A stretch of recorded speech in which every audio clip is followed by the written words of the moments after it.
ఫిబ్రవరి 15వ తారీఖు మహాశివరాత్రి.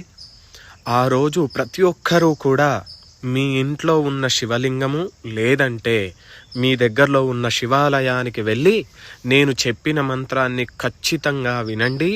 వీలైతే నేర్చుకుని ఆ రోజు మీ దగ్గరలో ఉన్న శివాలయంలో కానీ మీ ఇంట్లో కానీ ఆ మంత్రాన్ని చదవండి. ఖచ్చితంగా మీకు శివునికి రుద్రాభిషేకం చేసిన ఫలితం అనేది మీకు వస్తుంది.